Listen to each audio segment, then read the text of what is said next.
महत्व आहे।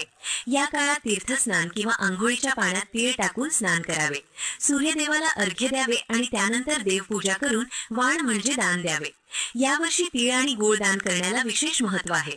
षष्टीला एकादशी असल्याने 14 जानेवारीला एकादशीचा उपवास धरावा। दुपारी 3 नंतर संक्रांतीची पूजा करावी आणि तांदळाचे पदार्थ खाणे टाळावे।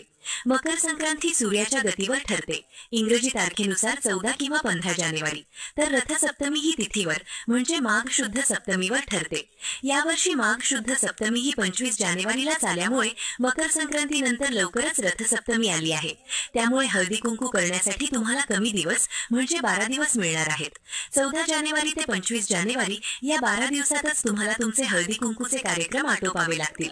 तुम्हाला ही माहिती आवडली असेल तर व्हिडिओला नक्की लाईक करा, शेअर करा आणि अशाच माहितींसाठी आपल्या भक्ती विजय चॅनलला सबस्क्राइब करायला विसरू नका।